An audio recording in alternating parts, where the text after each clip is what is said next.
Welcome to the Twin Bill Podcast. I'm your host, Scott Bolohan. Steve Wiegand's new book, The Uncommon Life of Danny O'Connell, a tale of baseball cards, average players, and the true value of America's game, was inspired by his life of collecting baseball cards and seemingly always getting Danny O'Connells as a kid. The book is one of the most unexpected baseball biographies and celebrates the non-star player. And it gave me an excuse to open my first pack of baseball cards in 20 years. So I bought a pack of Topps Heritage cards for $7. It had 20 cards in it, and the total value of the cards I got are probably less than $2. The best card being a Bobby Witt Jr. But I did get a CJ Cron, and remember the time I told him he was on my fantasy team, and he was genuinely excited about it. And I also got a Hagen Danner, who I'd never heard of. But I learned from the back of his card that he started in the minors as a catcher, and 2 years later he was pitching in the majors. And he's the only Hagen in Major League history. This is what is so great about baseball cards. Who knows? Maybe Hagen Danner will have a book written about him too. But for now, here's my conversation with Steve Wiegand about Danny O'Connell.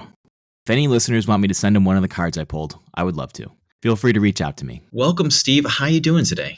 Doing very well. Thanks for having me on, Scott. Where does this idea begin for you?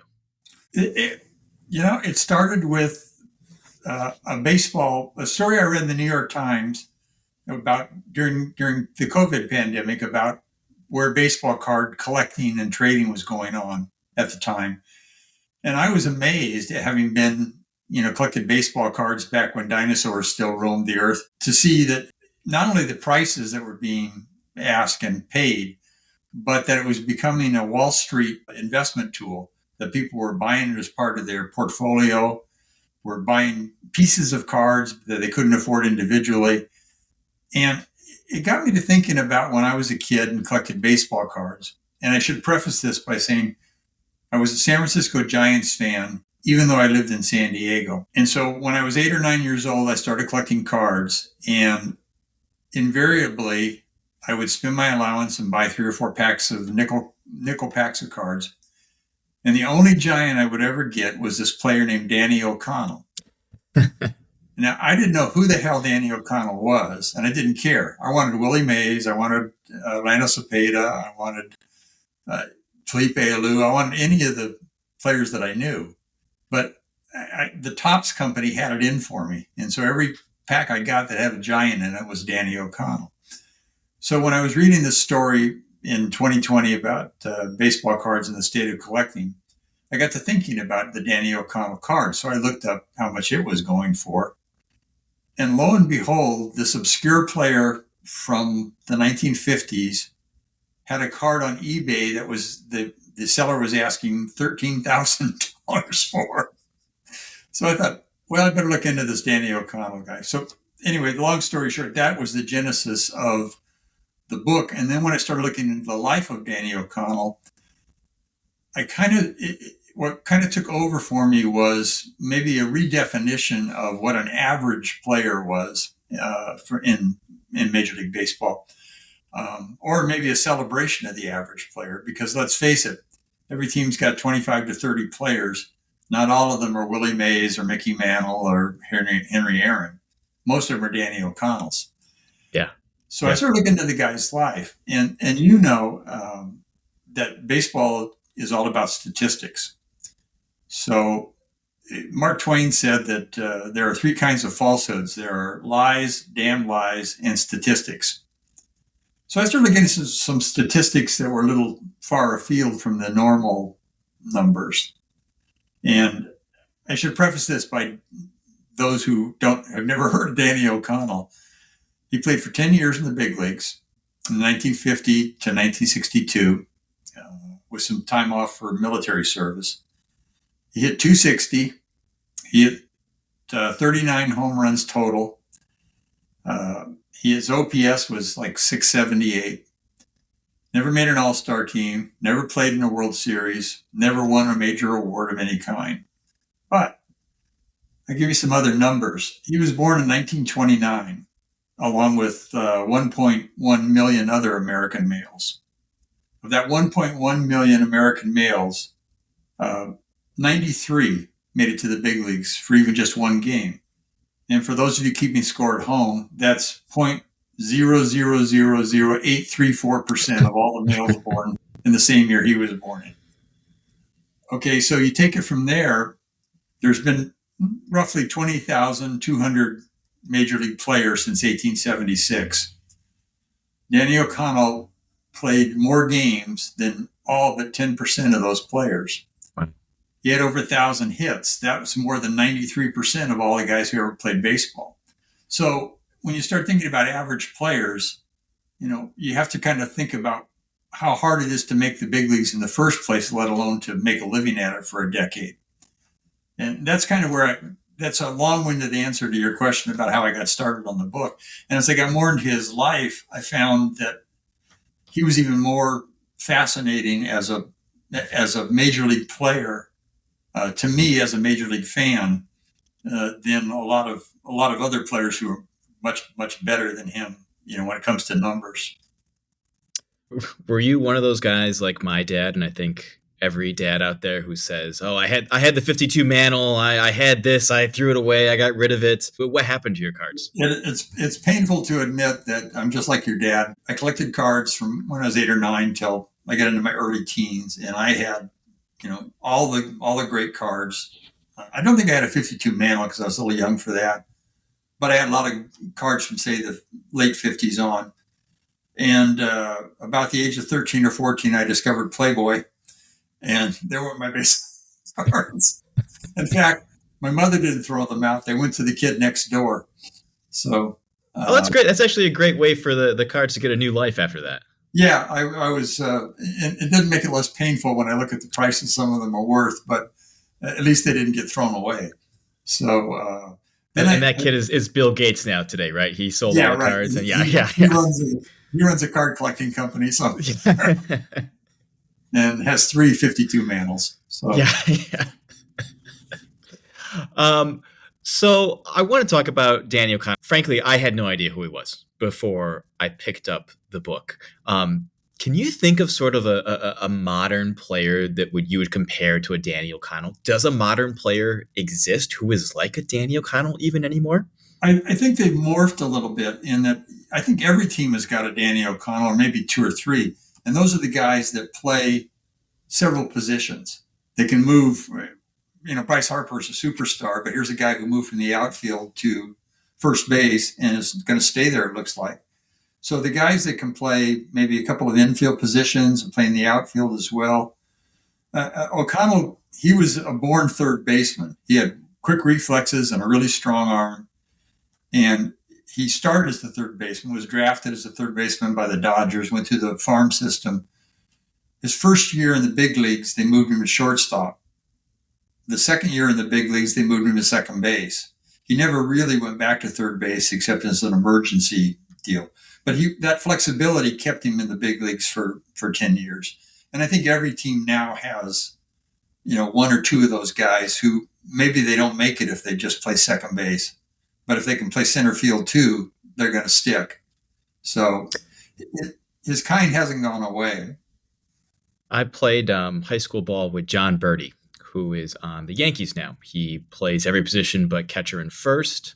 I think he led the league in stolen base a couple years ago. Yeah. At no point did I think I was playing with a major leaguer, but he really has found a niche for him in the majors with that sort of Danny O'Connell role, that sort of, can do whatever you ask him to kind of do, good teammate, smart guy, plays hard. And yeah, I think there will always be room for a Danny O'Connell type guy, no matter how far we get into this power strikeout type of stuff we're playing with today. Yeah. Well, you touched on something when you said that Birdie's a smart guy, because Leo DeRocher, who was not known for complimenting other players, said, and I'm looking at a quote, he said, "You can't fool with that kid. He'll win more games with his brain than his bat." And I'll tell you a story about O'Connell that sort of summarizes what kind of a player he was. The very last play he was involved in while wearing a major league uniform was in an old timers game between the Dodgers and the Giants. And he and Willie Mays pulled the hidden ball trick on Don Drysdale for the final out of this exhibition game. So that was the kind of player he was. He was okay at a lot of stuff. He finished in the top 10 in various seasons in singles, doubles, triples, walks, stolen bases, sacrifices, fielding percentage, getting hit by the pitch.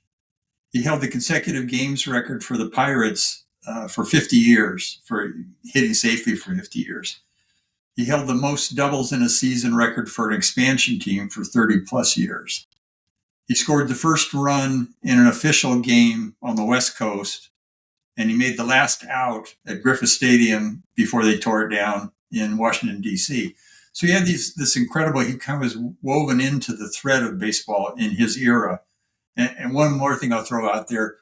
In the 57 season, he started with the Milwaukee Braves, and he hit second in the lineup. Hitting third was Henry Aaron. He got traded to the Giants. He hit second in the lineup for the Giants. Hitting third was Willie Mays. So how many guys can say that they hit and had to get on base for Henry Aaron and Willie Mays in the same season? Oh, that's fantastic. So he comes up with the Pirates in 1950. What is he thought of as a prospect? What is his life before making the majors like? He was a natural athlete, even though he was a little guy. He started his professional career. He was drafted. He was signed by the Dodgers, by Branch Rickey and the Brooklyn Dodgers in 1946. And in those days, of course, you went from A ball to AA to AAA to maybe the majors if you got good. So he went through all those steps. He played 4.5 years in the minor leagues, going up a rung at a time. And he was considered a real prospect because he'd been a great high school athlete. He'd been a star basketball player and a star baseball player in a high school in New Jersey. So he gets to the big leagues, and they immediately move him from third base to shortstop, which is not his position. He finishes third in the Rookie of the Year in 1950, and that was only because he only played half the season. But he was kind of a can't-miss prospect.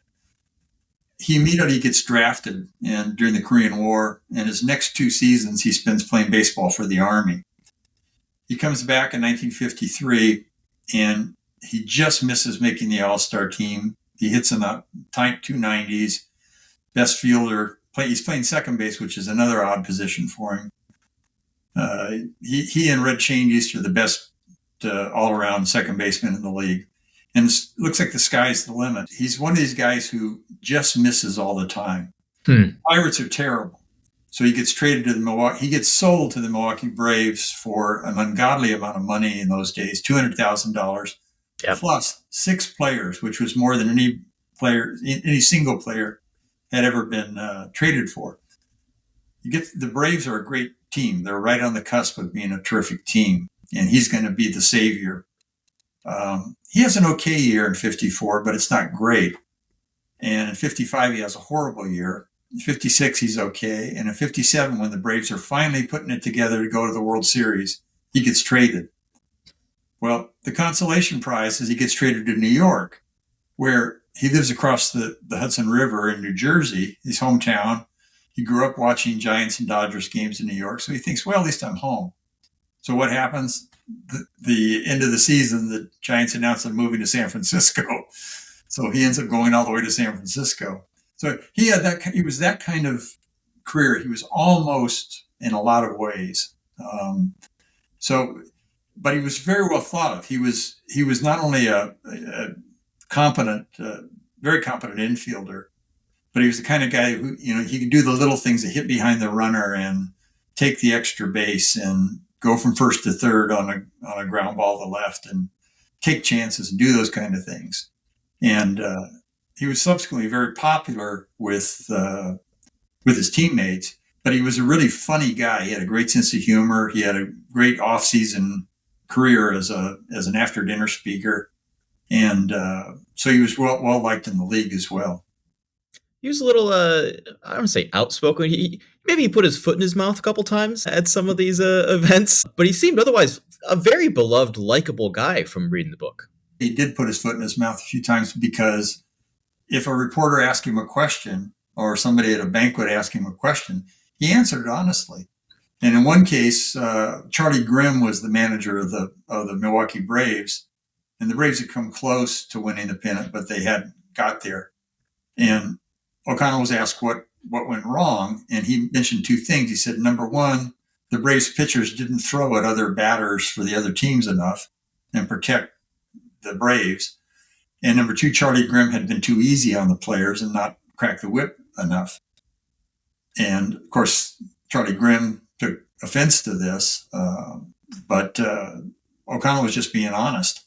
And so there were one or two times when he got into trouble briefly for something like that, but it was never malicious or never to get an edge on another teammate or something like that. So Yeah.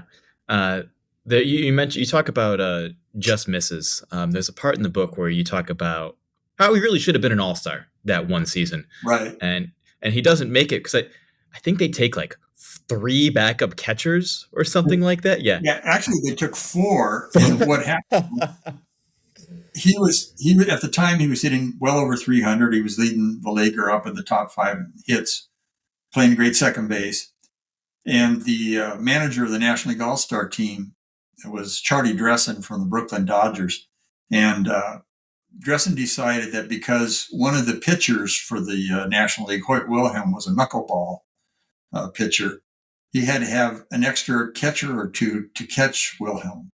So he said, if anybody drops out, O'Connell's going to be the new guy on the team. And at that time, the All-Star roster, I think, was 25 players.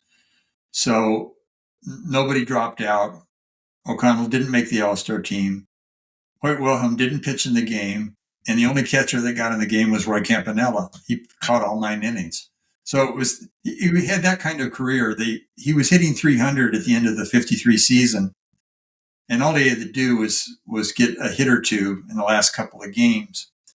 And he went 0 for 8, and he hit several smashes that didn't fall in, and finished it in the 290s. So he never got to the magic, what used to be a magic 300 mark. Of course, nowadays 240 is pretty. I was gonna say 250. Yeah, he hit 250. You're great. Yeah. So that was the kind of career he kind of had. Yeah, and especially because he didn't get a World Series share, did he? Either. In those days, the top 4 teams would get, because there were 18 leagues for most of his career, the top 4 teams would get a share. So he got a second place share with the Braves, and he got a third place share with the Giants. And in those days, that was a big deal, because he was making most of his career maybe $14,000 a year. And so he had to have a job in the off season to get along. And for a second place share might be $2,000, $3,000. And so it was important money. So coming in second or third, if you couldn't come in first, you at least wanted to come in second or third. So that kind of thing, you played hard, because even at the end of the year, when you're out of it, you're 14 games behind the Dodgers, you're still going to try to beat out somebody for second or third place. But the money thing is funny, because he played as a player for 10 years, and he was a coach for 2. The most money he ever made was $25,000, and that was in his last year. And that was sort of a gift by a really bad expansion team, the Senators, because he had been such a good guy and been sort of a player coach. And that was the most he made. But I should mention, and this is what I found really interesting in the human side of him. He worked really hard. He was cut in 1960, which was the year that I kept getting his baseball card. He wasn't even on the Giants, which really pissed me off.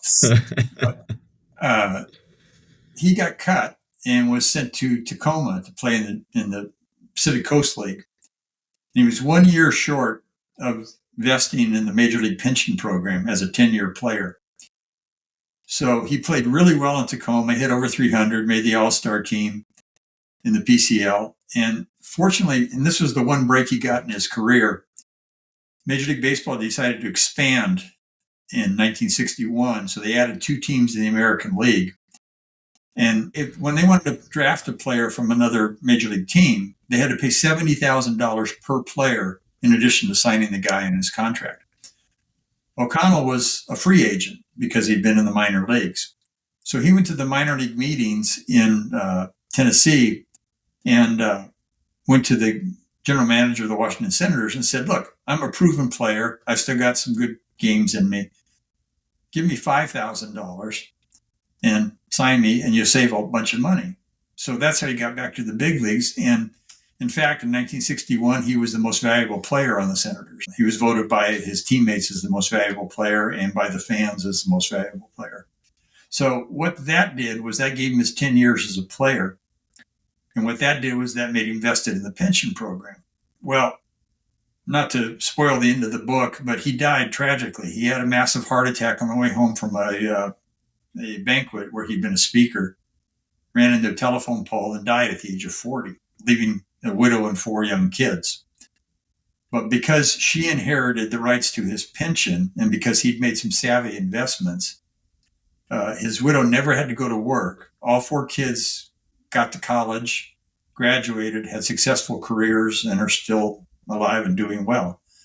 And he had the fortitude to do what he did to ensure that he got that pension. And then he went on to be a coach for a couple of years, but coaches didn't make any money. He could make more money as a sales rep for a plumbing supply company than he could as a Major League Baseball coach. So kind of left the game behind. That was my favorite part of the book, actually, where because I didn't know how his story ended. I intentionally didn't look up anything about him before I started reading the book. And when he gets cut, I thought that would be it for him. But it was actually incredible that he was able to stick that out, especially as an older guy, and come back and unbeknowingly really do this for his family. The Giants were very generous when they cut him, and they were so generous because he was very well liked. He was the kind of guy who in the clubhouse was the best poker player. He was a great golfer. He was the champion shuffleboard player for the Milwaukee Braves for 3 years in a row. I mean, that's the kind of guy. He also had a fabulous singing voice, and he would burst out in song and sang popular songs of the day. And everybody liked the guy, including the Giants management. So when they cut him, they said, look, go play in Tacoma, which was their top farm team, and we'll give you your major league salary, which at the time was, I think, $12,000, which was unheard of for a AAA player who was on his way down. So they treated him well, and he reciprocated by playing really well. And then, of course, getting a second shot with the Senators. There's a lot of biographies about major players. What were the challenges of writing about a lesser known player? Well, I got to say that as a kid, back in the olden days when there were newspapers would print box scores. And as a kid, I would always read the box scores. And that, of course, that went away. And then while researching this book, I literally went through thousands of box scores and game day stories. I will not soon forget a week I spent in Milwaukee in February where it was sleeting and snowing, and I'm sitting in a cold, drafty library going through microfilm day after day after day for the 1954 through 1957 seasons, trying to get little bits and pieces of quotes from O'Connell or things that were written about O'Connell and to see how he did. That was a little tougher than, say, if you're doing a Henry Aaron or a Willie Mays, because there's first of all, there's 15 books on each one of them. Right. That you can go and reference, and there was nothing on Danny O'Connell. But on the other hand, it was really a lot of fun because I would go to books that were written about, say, the Milwaukee Braves or the New York Giants or the Pittsburgh Pirates that were about the team's history. So I got some nice setting and some nice context for what it was like to play with him. So, for instance, when he was with the Pirates, his teammates included Joe Garagiola, who was the funny catcher who couldn't hit, but he could talk, and Ralph Kiner, who could do nothing but hit home runs. So I learned a lot about those guys. I learned a lot about the city of Pittsburgh and how they were Pirates crazy, even though those are some of the worst teams that ever played baseball. I love the stretch where they go to Cuba for spring training. Well, that was Branch Rickey, who Enos Slaughter once said of Branch Rickey, the owner of the Brooklyn Dodgers and general manager of the Pirates later on, and before that, the general manager of the Cardinals, that Branch Rickey loved baseball players and he loved money. He just didn't like the two of them getting together. So Branch Rickey worked a deal with the then dictator of Cuba, Batista, to bring the Pirates to Cuba to have spring training. And the Cuban government was going to put the spring training facilities together, put the practice fields together, set the stadium up where they could play their exhibition games, house the players in nice hotels. None of that happened. The hotels were awful. The water didn't run. The toilets didn't work. The food was terrible. Worse, there was no teams to play because none of the other major league teams, they were either in Florida or a few in Arizona, they wouldn't go to Cuba. So they played one game against major league competition during the entire spring training. They were supposed to play against the Cuban national team, but the Cuban national team wouldn't show up because they didn't like playing against the major leaguers. So, and then the fans stayed away in droves. There was one game they had 18 people, and that included the bus driver and the 2 security guards. Anyway, they survived spring training and went on to have a horrendous season where I think they lost 107 games. And Joe Garagiola joked that we finished 8th and we would have done worse, but there were only 8 teams. So that was the kind of team they had. But I should add to that, since I'm talking about Danny O'Connell, that through it all, O'Connell was the one constant who really hustled. In fact, his manager had to get him off the field because he was getting overheated. And he took him out of the game, and he went out in the outfield and ran wind sprints.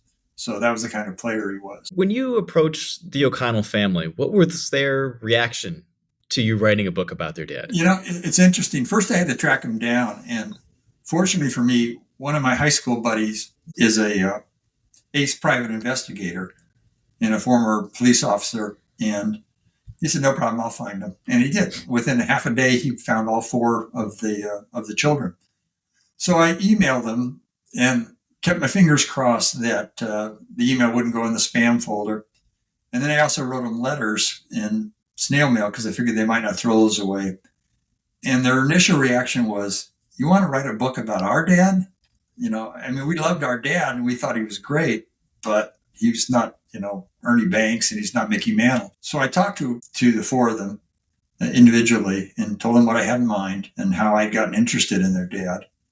And after that, they could not have been nicer. In fact, I feel a little guilty they're not on there as co-authors because they shared stories, they shared photos, they shared contacts of other people that grew up with Danny and knew him. I interviewed all of them in person, spent some time in Paterson, New Jersey, which is where he grew up, and they couldn't have been nicer. And also his brother and sister, who are both well into their 80s, his younger brother and sister were both helpful and great and really fun to know. So that was a pleasure. It was really a pleasure meeting them. And I have to throw in also, I spent a week, maybe 2 weeks in Cooperstown going through things there to get context for the era of the 1950s in baseball. And the people at Cooperstown could have been nicer, and they were very, very helpful. So there was a lot of help along the way, as opposed to just sitting there going through mind-numbing box scores day after day.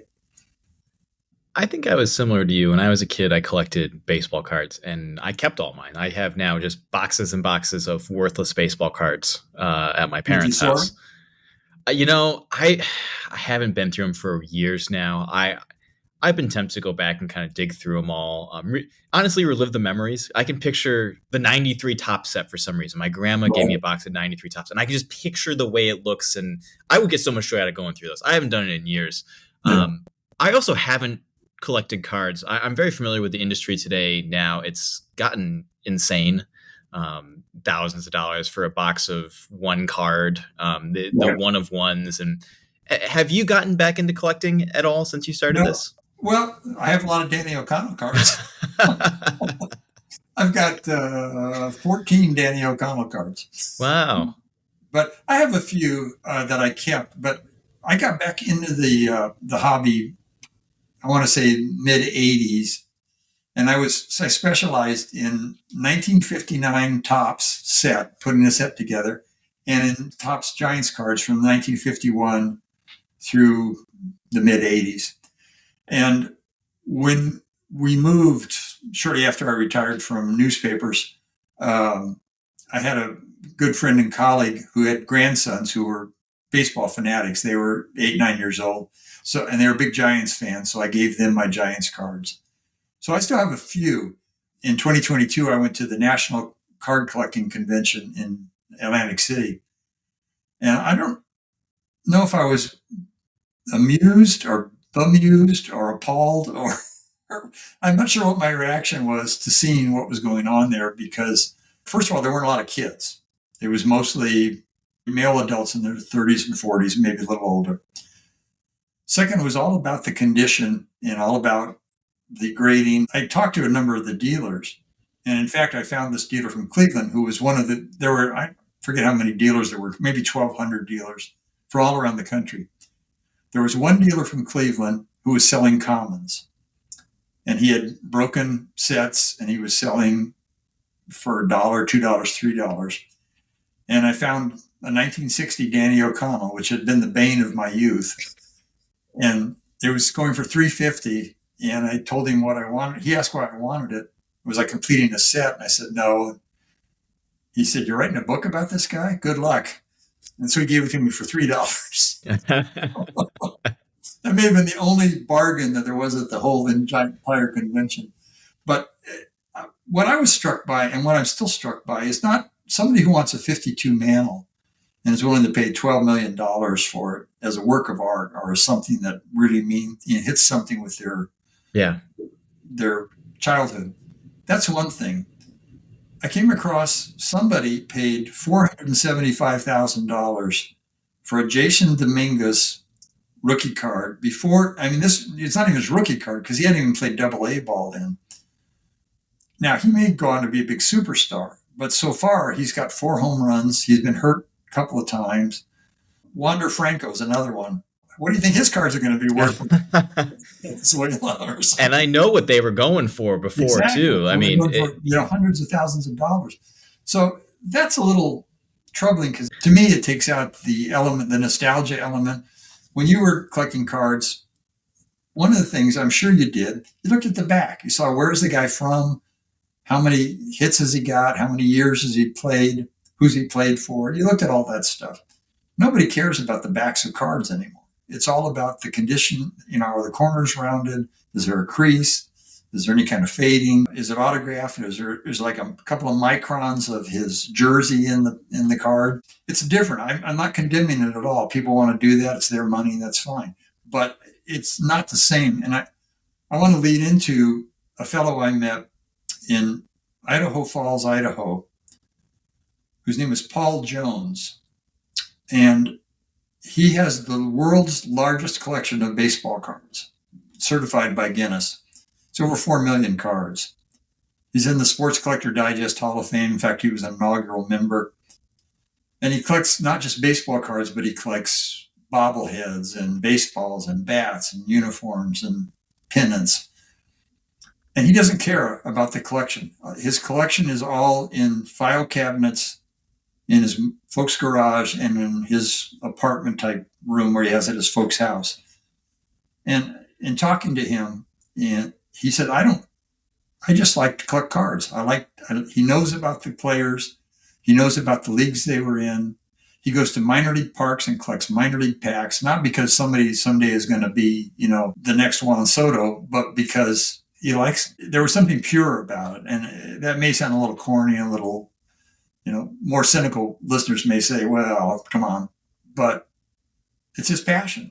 And because he's had some developmental problems in his life, his folks say that it's helped teach him geography. It's helped teach him math. It's helped teach him a lot of things that he wouldn't have ordinarily been interested in. He reads books about baseball, which he never read books before. So that to me that kind of heartens you about the whole idea of collecting baseball cards.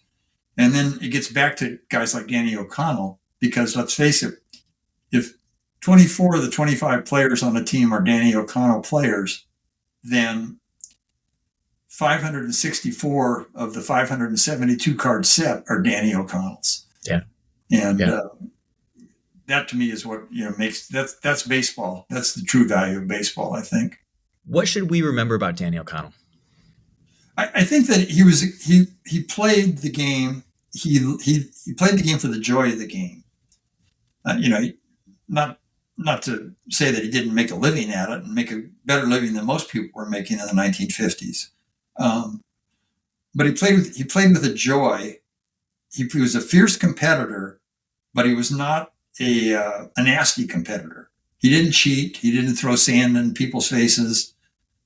He was well liked by his opponents. He had a great sense of humor. The umpires loved him.